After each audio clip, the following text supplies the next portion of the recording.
further, cabman? About half an hour, ma'am. Shame Mr. Pilson's missing all this glorious scenery.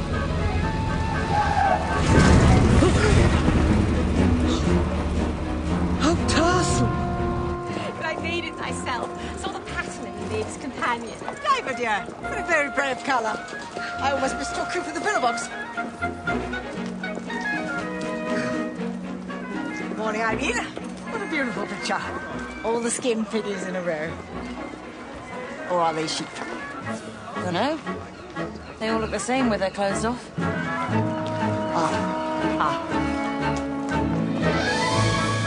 Oh, Georgie, come stai? Oh, not crossly, Lucia. I just wish you'd tell me where we're going. You know I don't like surprises. Impossible to pack for. Do you remember a woman who stayed at the Ambermere Arms one summer, a Miss Mapp? Vaguely. A busy little woman with lots of teeth. She talked about a place called Tilling, where she had a Queen Anne house. Why? What about her?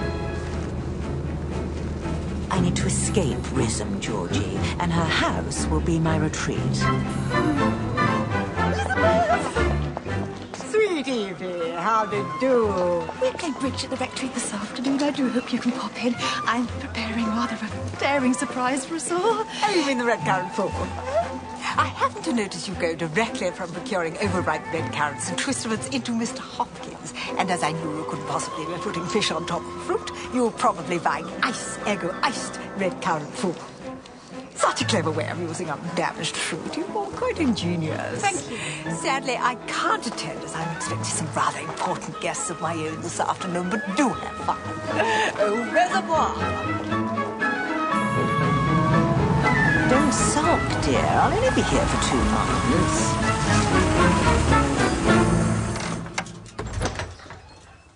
Dear Mrs. Lucas, no need for introductions, which makes everything so happy. Mr. Pilson, too. Miss Mapp? Elizabeth, please. Tea at once with us in the garden. When I got your telegram yesterday, I clapped my hands with joy at the thought of having such a tenant as Mrs. Lucas of Rhythm. Now, let me show you round. Try to put on a brave face for me, Georgie. Telephone room, which looks out onto our quaint little high street. Library.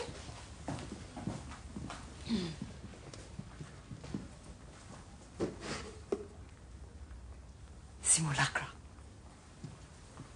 The dining room. Lots of lovely light. Garden room.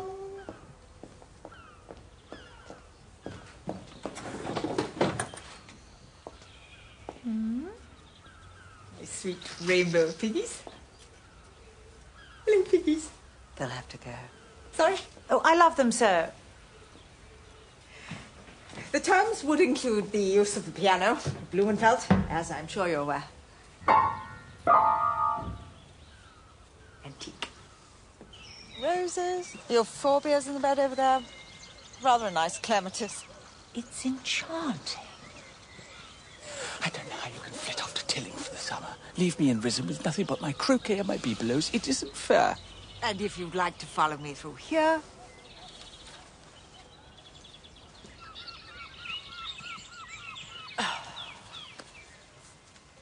my little secret garden. Very modest, as you can see, but so well beloved. Georgie, how divine. Un giardino segreto molto bello.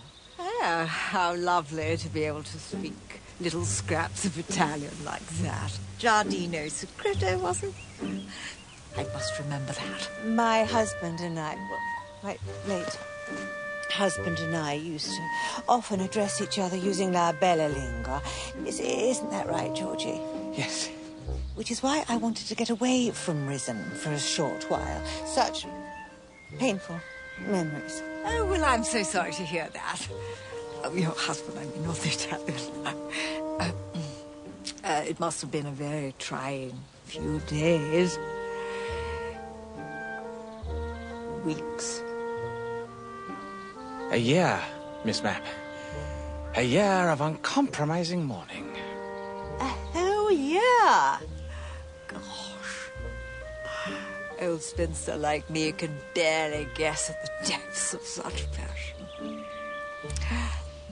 Maybe one day. If I could just squiggle through. We'll take a peep at the bedrooms. I saw a head. Where? Maid's room. Oh, well, they must be serious if they're thinking about staff. I wonder if they're married. Will you hold your wish, woman? 'Tis neighbours' business but their own. But I only meant... Which starts the thread, soon ends a rope. Think on. Well, I'm sorry, Padre, but I need to know. I can't take Irene's house for the summer unless Elizabeth takes mine, and Irene can't take the neighbour's cottage, and the labourer can't take the shanty on the beach. Ripples. Exactly. Thank you, Irene. Ripples. And Mrs. whoever she is, she's the stone. Little daubs of my own. I should sink into the ground with shame should you look at them, Mr. Wilson, for I remember what a great artist you are yourself. Miss Coles? Major. Ah, Padre. Missed you the links this morning, old man. What news? Yeah, 'tis the new summer tenants from Mallard's Major, laddie and lassie from yon Rism, we believe. Ah, new blood, what? Just what we chaps need here in Tilling. Reinforcements, eh, Padre? They're coming. She's got one on each arm and the car following behind like a funeral. Do you think they've taken... No idea. They're staying the night at the Trader's Arms. Mrs. Lucas, Mr. Wilson, not married. Wonder if the fellow's an army type.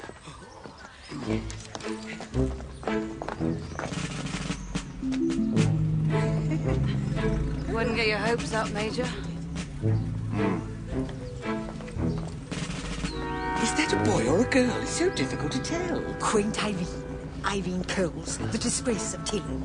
She paints strange pictures of men and women with no clothes on. But you'll find Tilling more than accepting of a touch of unconventionality. Yes, well, we find in Rism... Good afternoon, Diver Dare! Diver Place, too. Christened Godiver, would you believe? Such a handicap, but we're all devoted to her. Good afternoon. Always follows the latest fashions. One can only hope that one day she may catch up with them. Padre and his wife, Evie. They're very good bridge players. Do you play bridge, Mrs. Lucas? Well, I do that in Tilling. Oh, yes, Major Benji, back from the links. Do pop in later, Major, and tell me about your game. It is. He served in India for many years. Hindustani is quite his second language. Of course, quite high when he wants his breakfast. Looks like you'll all have to make room for two more under Queen Mapp's pudgy little thumb.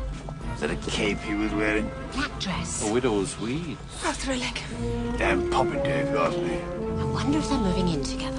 Oh, We shall have to wait and see, Mistress Plaistow. They're the property of Elizabeth Mapp, the new.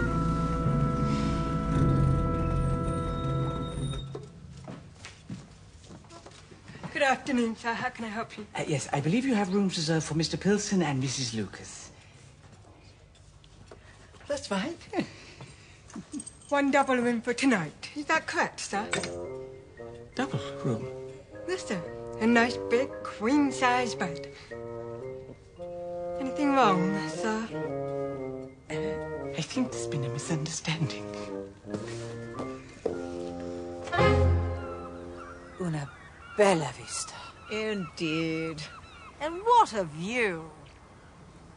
One almost wishes one could charge extra for it. Well, it'd be worth every penny. Which brings us on to the rather delicate 15 side. guineas a week. 15. I thought the Times had it as 12. A misprint. Such carelessness. I've been assured heads will roll. Of course, that would not include the wages of my gardener, Copland. Such a hard worker.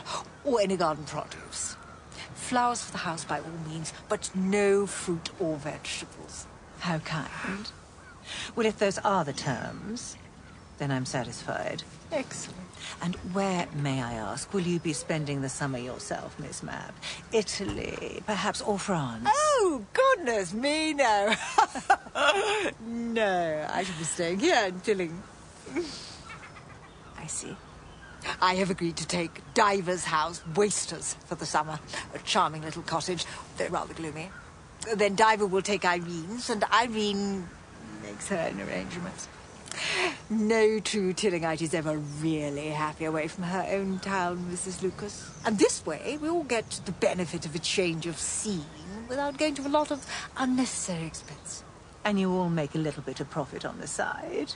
How quaint. Georgie, everything settled? Yes, yes. 2 rooms, 1 for each of us. Well, I will, as they say, love you and leave you.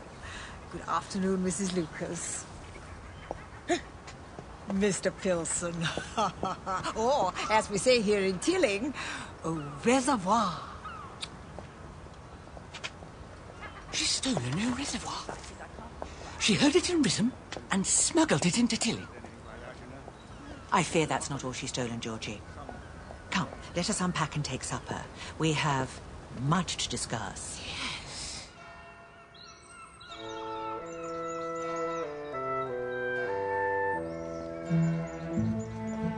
Beautiful light. Yes, charming.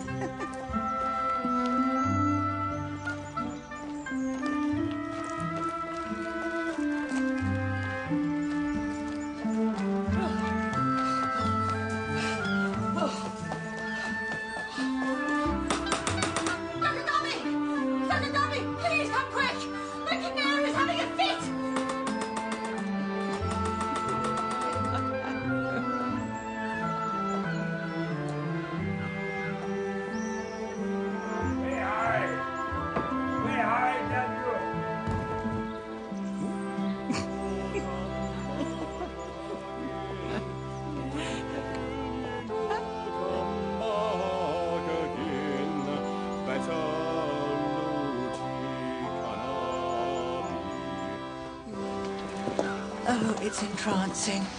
They're all being so themselves and so human and busy. I must just rest here for a moment. That's quite a walk you've taken me on, Georgie. Oh, Lucia, look. The house next door to yours is for rent, too. Oh, yes, so it is. Looks charming.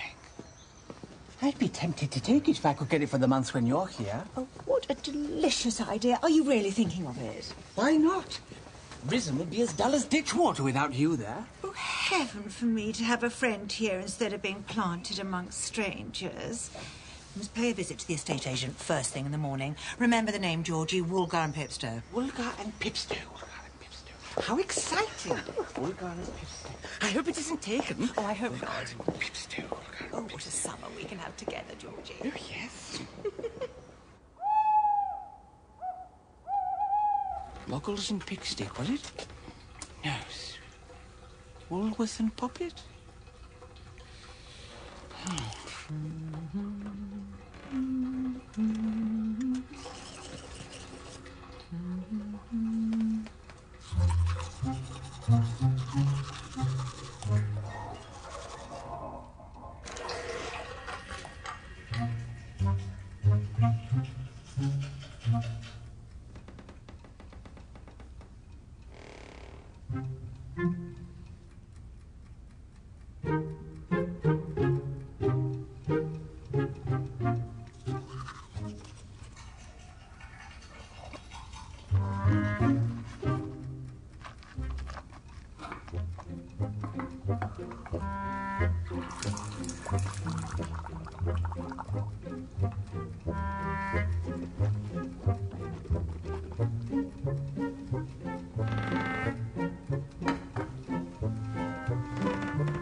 Georgie?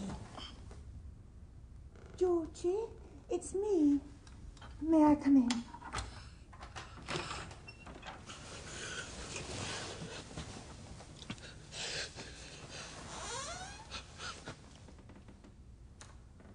Lucia, very cold next door. Is there room with you for snuggles?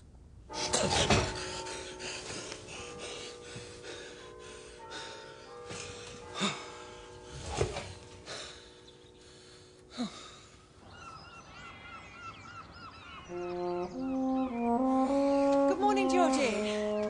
Did you sleep well? Yes, like a baby. And you? Not a wink. Oh, dear. Delicious, isn't it, to think of the new interchange of experience which awaits us here? Rhythm is in a rut, Georgie. We're in a rut, and we want both of us to get out of it. Yes, a change is as good as a rest and all that, but we can still enjoy our sewing and our music and our painting, can't we, as friends? Of course, dear. That's why I brought you with me. I'd hoped you'd fall in love with Tilling as I had done, and we can summer here together. Yes, as friends. You are my rock, Georgie, and always will be. Now, let us find that house agent. Did you remember the name? Whimsy and Pippin, wasn't it? No, wasn't it William something? I had it last night. And how many grapefruit do you have? About half a dozen. I'll take the lot. Hollywood diet. I'm starting tomorrow. And some pepper for my canary, please. He's got the pip. Righto.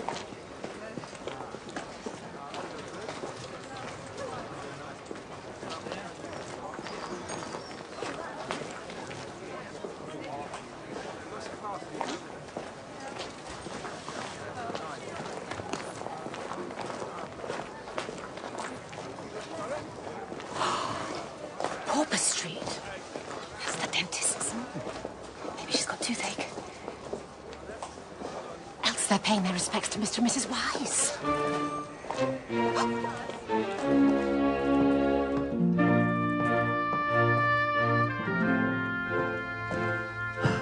So sorry to keep you waiting.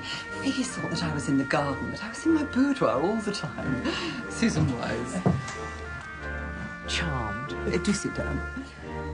You must excuse my déshabille, just my shopping frock. You wish to discuss Mallard's cottage, Mr. Pilson? Yes, the house agent told us it belonged to your daughter, but she can't be contacted. Oh, dear Isabel. Out in the sand dunes all morning. What if a tramp came along, I say to her, but no use. She calls it the Browning Society, and she must not miss a meeting. How amusing. Browning, not the poet, but the action of the sun.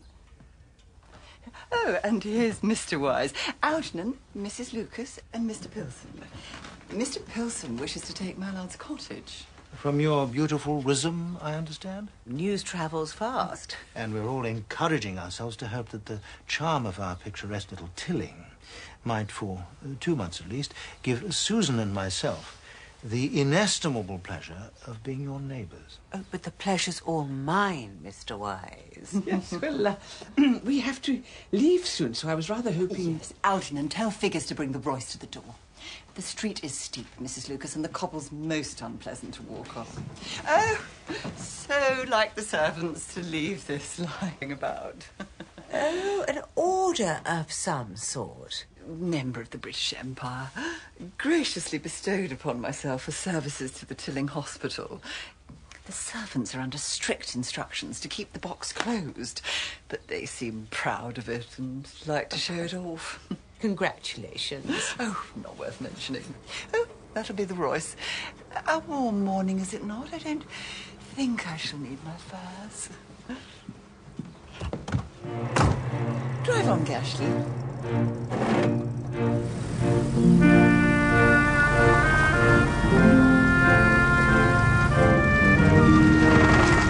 There now.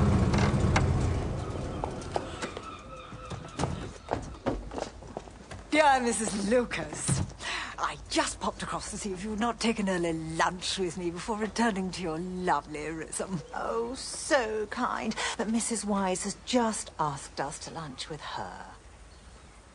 I see. What a pity. I had hoped, but, there it is. Sweet Susan. Elizabeth. I should scold you for stealing away my tenant like that. And Mr. Wise, too. How do you do? Do do. Having an early luncheon, I gather. Quite so.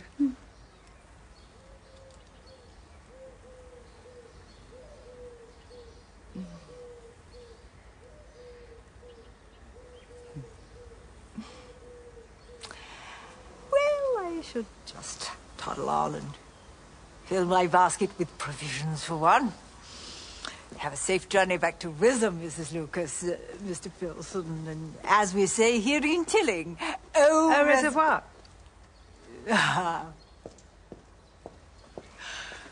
Shall we?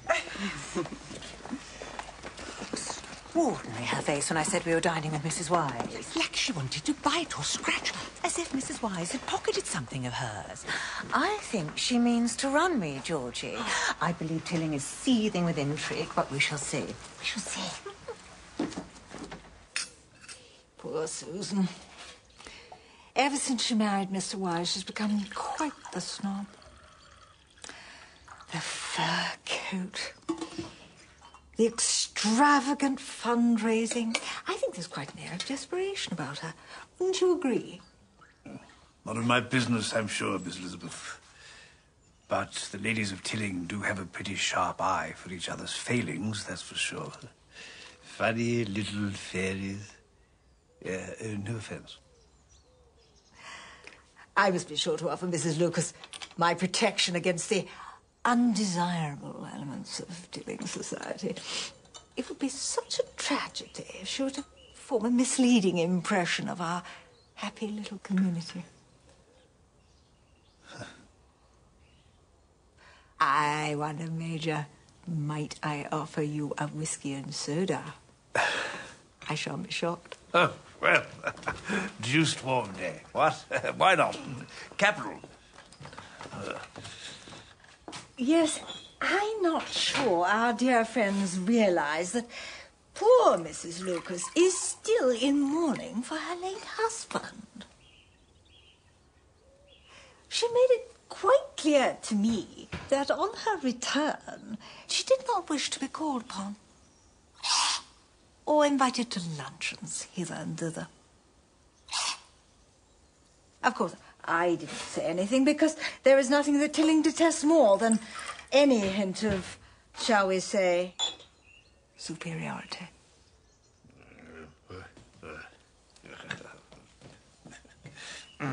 But it might be kind if word did get round. What? Oh, yes, quite so, quite so. Mrs. Lucas, solitary confinement. The king. God bless him.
Well, she doesn't hide her licht under a bushel, that's for sure.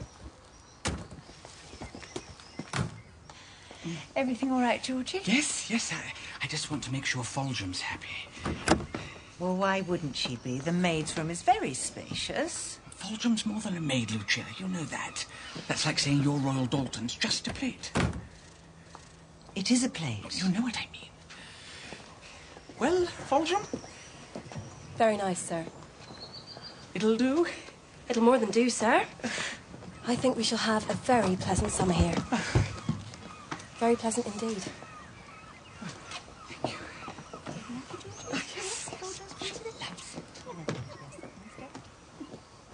Well, she can't be that much of a recluse if she's allowing herself to be photographed.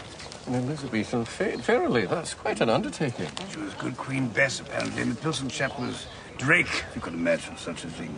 Not much of a hand against the Spaniards, I should think. Tea parties with a load of old cats, more his line was. Imagine if Tilling were in the newspapers. Oh, it would be awful, wouldn't it? Unbearable. Good morning. Mrs. Lucas. My first ever morning shop. Quite a Tilling tradition, I gather. Anything of interest in the newspapers today? We shall have fog by tea time. Good day.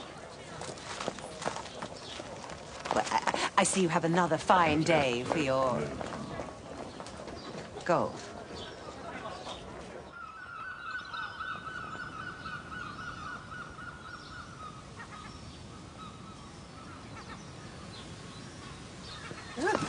Mr. Dawson, please forgive my unwarrantable rudeness. I merely meant to take a peep at your delightful sketch and then to steal away. No, that's quite all right. I'm struggling with the perspective, actually. It's so tiresome when you mean to make a path go uphill and it goes downhill instead. Not a bit of it. Da Vinci himself could not have captured the scene more faithfully. Thank you. I'm going to give it to Miss Mapp as a gift. Little thank you for introducing Lucia and me to Tilling. Then I will leave you to your masterpiece and bid you good day. For I know how closely Mrs. Lucas and yourself value your privacy. Au reservoir. Yes, but that's not what... Thank you.